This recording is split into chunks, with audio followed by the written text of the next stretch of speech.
definitely the anti-innovation party, the pro-pollution party. We're not going backwards. This is the United States of America, and we're going to do this. Thank you, and I yield. Will the gentlelady yield? I yield to my colleague. Does the gentlelady know the state with the second most electric vehicles in the nation? It's the Sunshine State. Thank you, and I yield back. Gentlelady yields back. Does anyone else wish to speak? For what purpose does the gentleman from South Carolina seek recognition? Move to strike last word. Gentleman's recognized for 5 minutes. You know, it's interesting. The Republican Party is about innovation and unleashing and unbridling the innovative and entrepreneurial spirits of Americans.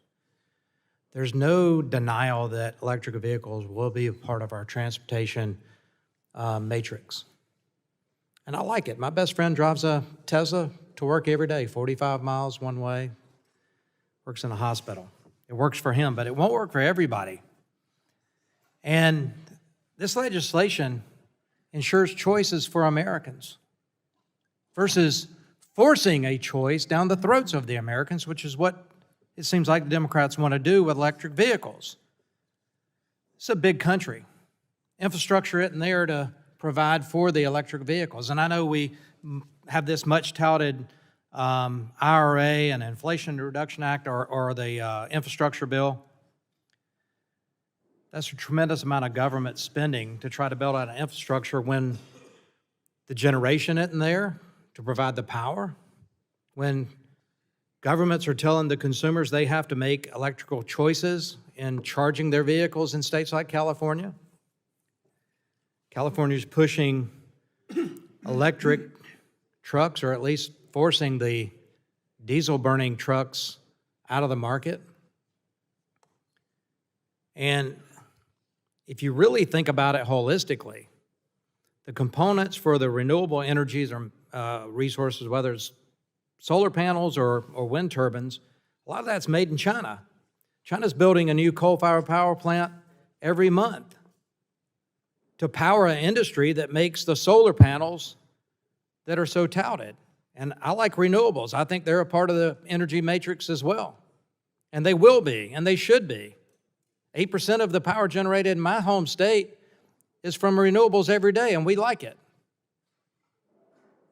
So if we really care about carbon emissions and the climate, it just does not make sense to continue supporting companies in China who need power produced by coal, which raises global carbon emissions.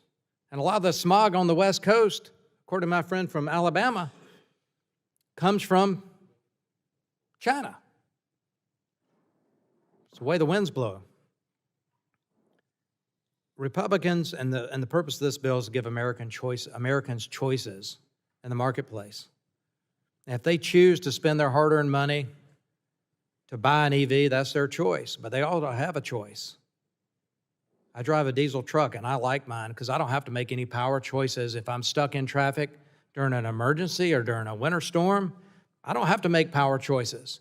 But if you're sitting in an electric vehicle on the interstate in California in rush hour traffic, I'll guarantee you're having to make energy choices on whether you play the radio or run the air conditioning, because you're looking at that charge, wondering if you have enough to get to the next charging station or home to your children at night or pick them up from their school or attend their ball game.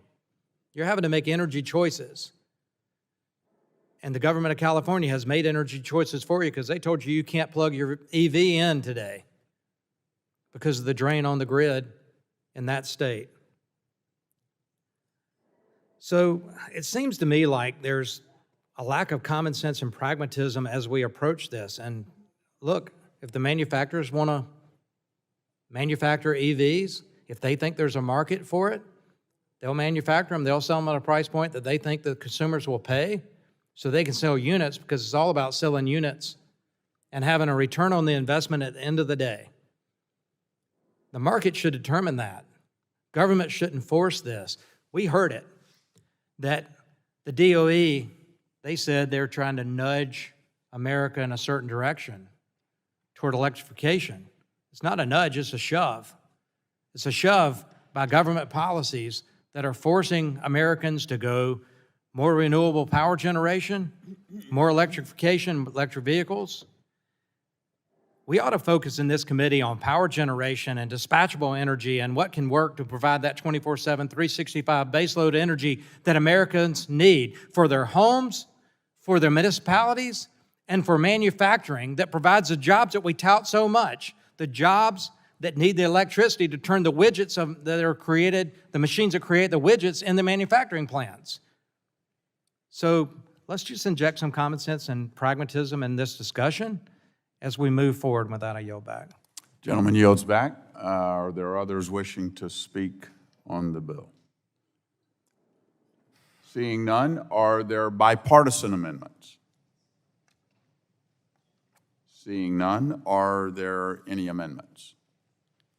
For what purposes, gentleman from California seek recognition? Mr. Chair, I have an amendment at the